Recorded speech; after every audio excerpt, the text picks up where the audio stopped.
Good morning to all of my dear students. Today I am going to start relation and function. In this chapter, we have to study representation of relation. यानी relation को कैसे represent किया जाता है।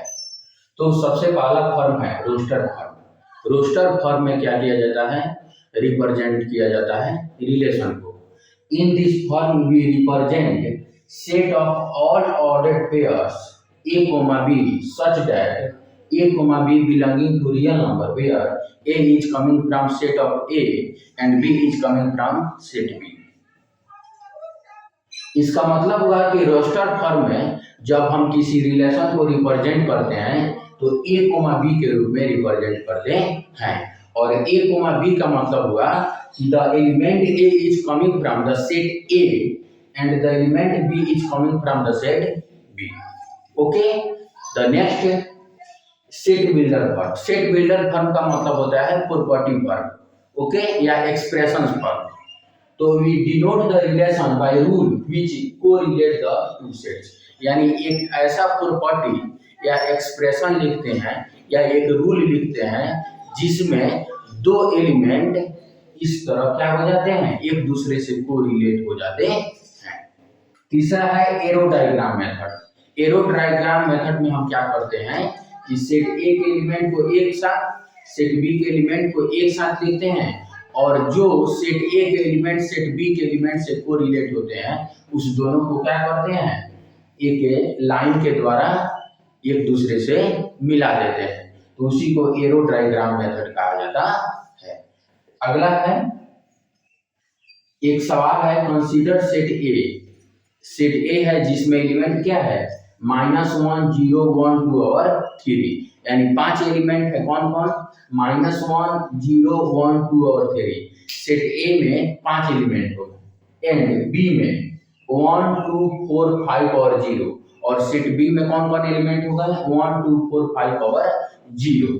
And relation R एक relation है is equal to A comma B, जिसमें A comma B type के एलिमेंट आएंगे such that a is coming from the set A। यानी a जो है, यानी जो पहला एलिमेंट है वह सेट A से आएगा, b is coming from the set B, b जो होगा वह सेट B के एलिमेंट से आएगा। और इस प्रकार आना चाहिए कि a cube is equal to b, यानी एक रूल फ्लो होना चाहिए क्या, कि a क्यूब b का बराबर होना चाहिए। Then find the domain range and codomain of the relation. Okay, तो सबसे पहले इस सवाल को हम कैसे सॉल्व करते हैं ध्यान से देखेंगे। और इसके पहले लेक्चर में हम बताए थे कि डोमेन किसे कहते हैं, रेंज किसे कहते हैं एंड कोडोमेन किसे कहते हैं।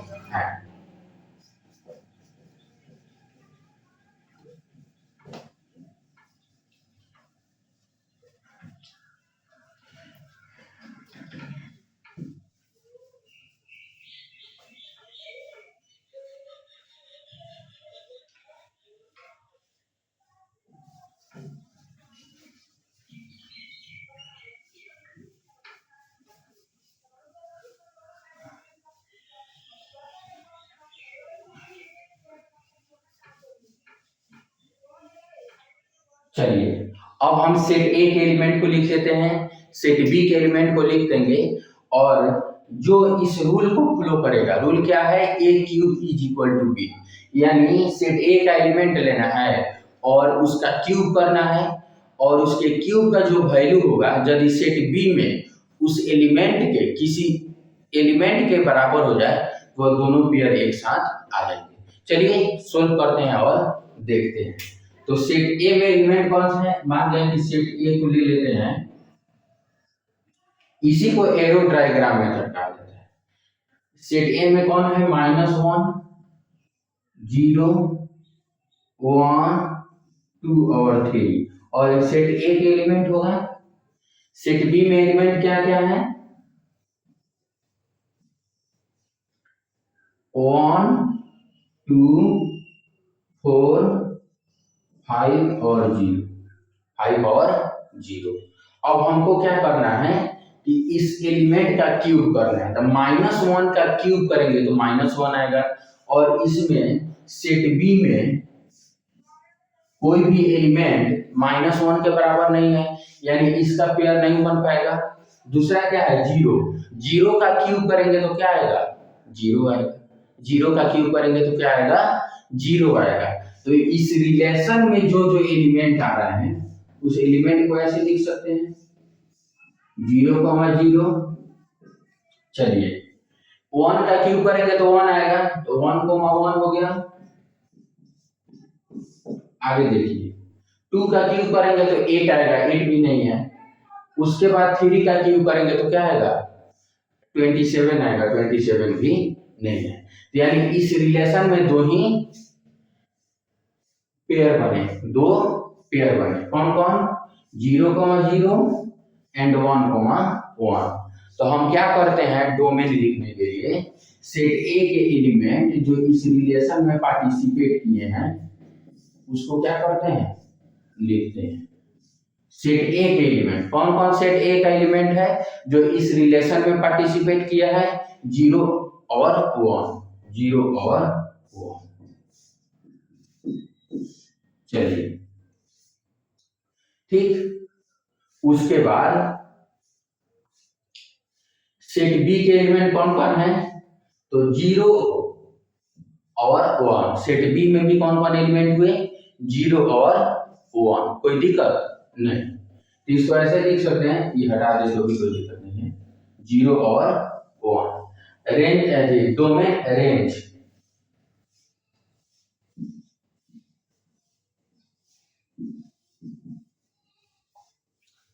रेंज में भी कौन कौन एलिमेंट है, 0 और 1, 0 और 1।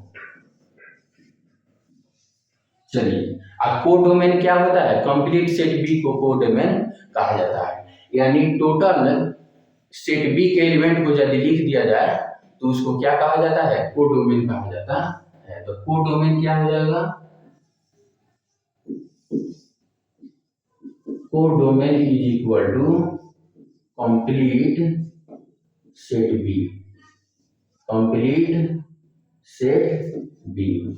तो सेट बी में कौन कौन एलिमेंट आ गए, सेट बी में कौन कौन, 1 2 4 5 और 0, 1 2 4 5 और 0, 1 2 4 5 और 0 ये कोडोमेन यानी सेट बी के एलिमेंट है। अगला क्या है, अब हमको पढ़ना है, ये भी एक सवाल है, if R is a relation such that x, y type के एलिमेंट आ रहा है और इस प्रकार आना चाहिए कि x और y दोनों होल नंबर होना चाहिए। यानी होल नंबर किसे कहते हैं, 0 including natural number including with 0 is called whole number. तो x और y वो होल नंबर के फैमिली से ही आना चाहिए। और एक रूल क्या है कि x square plus y square is equal to 36, यानी x square plus y square का मान 36 के बराबर होना चाहिए। Then find the domain, codomain and range. तो अब हमको क्या करना है, डोमेन, कोडोमेन और रेंज का वैल्यू बताना है। और यहाँ क्या, यहाँ देखने वाली बात है कि x आ रहा है वह किस सेट से आ रहा है और y जो आ रहा है वह किस सेट से आ रहा है। यहाँ तो सेट दिया गया है, लेकिन यहाँ सेट दिया गया है लेकिन हिडन फॉर्म में है। वी हैव टू अंडरस्टैंड, हमें समझना पड़ेगा कि यह सेट कैसे दिया गया है। तो यह सेट जो है, x जो एलिमेंट आएगा वह होल नंबर के फैमिली से आएगा, y जो एलिमेंट आएगा वह भी होल नंबर के फैमिली से आएगा। यानी इसका जो सेट है वह होल नंबर वाला सेट है, y का भी सेट है वह होल नंबर वाला सेट है। और हमको जो एक्सप्रेशन दिया गया है x square plus y is equal to 36, यह रूल क्या होना चाहिए, फुलफिल होना चाहिए। और उसके बाद जो रिलेशन बनेगा उस रिलेशन को हमको क्या करना है, लिखना है, ठीक है। और लिखने के बाद कोडोमेन, रेंज और डोमेन को बताना है। तो कोडोमेन कंप्लीट सेट भी होता है, कोडोमेन जो होता है वह कंप्लीट सेट भी होता है। तो सेट बी क्या है, सेट बी y जिस सेट से आ रहा है, y के एलिमेंट जिस सेट से आ रहा है वही सेट बी है। तो सेट बी में कौन कौन एलिमेंट है, कंप्लीट होल नंबर क्या है, कोडोमेन। कंप्लीट होल नंबर क्या हो जाएगा, कोडोमेन हो जाएगा, ठीक, तो चलिए इस सवाल को भी हम क्या करते हैं, सॉल्व करते हैं। सवाल नंबर 2,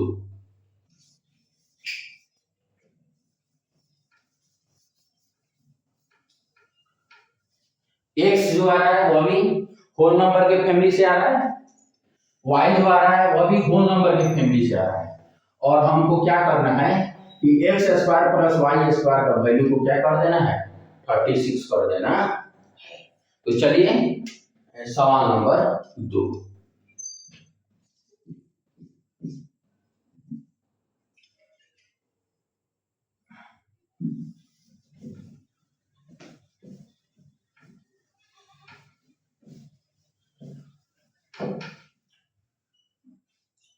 अब हमें क्या करना है कि जो x आएगा, X square plus Y square का मान 36 आना चाहिए। X square plus Y square का मान कितना आना चाहिए, 36 आना चाहिए। x का मान होल नंबर हो सकता है, तो if x is equal to 0, y तो क्या हो जाएगा 0 का स्क्वायर अब plus Y square is equal to 36, 0 का square plus Y square is equal to 36 हो गया। तो y का वैल्यू कितना आ जाएगा, y square is equal to 36, इसलिए y is equal to plus minus 6, plus minus 6 हो जाएगा, y का वैल्यू क्या हो जाएगा, प्लस माइनस 6 हो जाएगा, लेकिन y का मान भी होल नंबर के फैमिली से आना चाहिए, y का मान भी होल नंबर के फैमिली से आना चाहिए। तो minus 6 is not the element of whole number, minus 6 जो है वह होल नंबर के फैमिली में नहीं आता है, इसलिए यहाँ माइनस 6 को क्या कर देंगे, रिमूव कर देंगे, माइनस 6 को क्या कर देंगे, रिमूव कर देंगे। तो y का जो एग्जैक्ट वैल्यू होगा या रियल वैल्यू होगा वह क्या होगा, प्लस 6 होगा। So y is equal to 6, y is equal to 6 हो गया। तो हमारा पेयर क्या बना, 0,6, 0,6। अब हम क्या करते हैं, एक लेंगे तो इधर क्या हो जाएगा, एक का स्क्वायर करेंगे, अगर एक का स्क्वायर करते हैं फिर y स्क्वायर होगा, तो इधर आएगा 35 हो जाएगा। अब 35 जो होता है वो कंप्लीट स्क्वायर नहीं होता है, इसलिए अब हमको जो दूसरा वैल्यू लेना होगा x का, वह क्या लेंगे, 6 लेंगे। इफ अलग जो वैल्यू लेंगे x is equal to 6, x is equal to 6।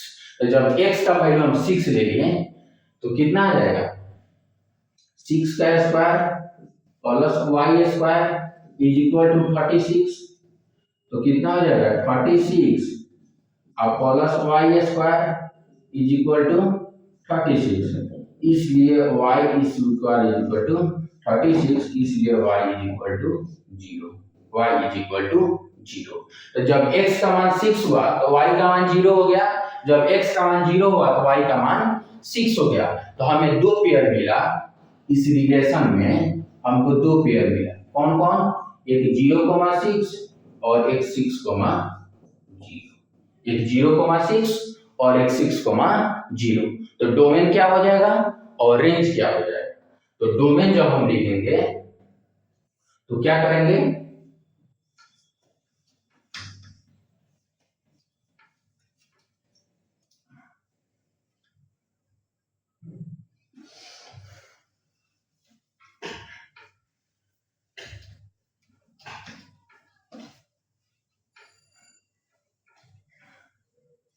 अब क्या करते हैं, इस रिलेशन जो हमारा रिलेशन है, इस रिलेशन को देखकर क्या करना है, डोमेन, रेंज और कोडोमेन को क्या करना है, लिखना है।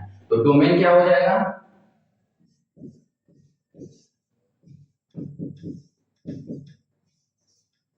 डोमेन वह एलिमेंट होता है या वह सेट ऑफ एलिमेंट होता है जो मतलब फर्स्ट एलिमेंट है।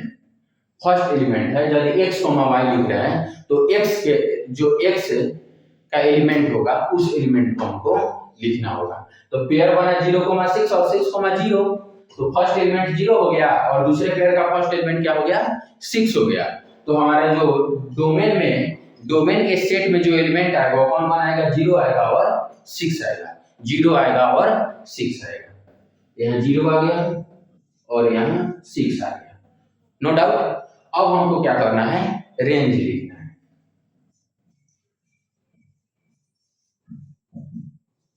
रेंज क्या होता है, सेट बी के एलिमेंट जो इस रिलेशन में पार्टिसिपेट किए हैं क्या है, 6 है और 0 है। क्या है, 6 है और 0 है, 6 है और 0 है। और कोड में लिखने के लिए क्या करते हैं, कंप्लीट सेट बी यानी होल नंबर। क्या हो जाएगा, कोडोमेन क्या हो जाएगा, होल नंबर हो जाएगा। कोडोमेन क्या हो जाएगा, होल नंबर हो जाएगा, क्योंकि x, y जो आ रहा है वह होल नंबर के ही एलिमेंट है, होल नंबर के ही एलिमेंट है। तो इस सवाल जो उत्तर हुआ, डोमेन में 0,6 एलिमेंट आएंगे, रेंज में 6,0 एलिमेंट आएंगे और कोडोमेन में टोटल होल नंबर। आगे है एक इंपॉर्टेंट पॉइंट है कि relation defined on set A का मतलब क्या होता है।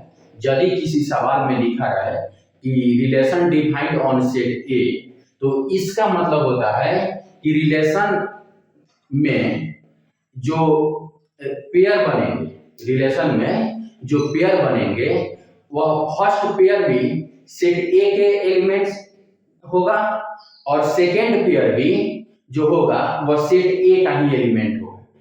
शॉर्ट फॉर्म में बताएं तो वह relation set A to set A defined हो रहा है, और relation set A to set A defined हो रहा है। इसका मतलब हुआ कि relation such that A to A is subset of A cross A, और उस रिलेशन में जो पेयर बनेंगे वह ए क्रॉस ए के एलिमेंट होंगे, ए क्रॉस ए के एलिमेंट होंगे।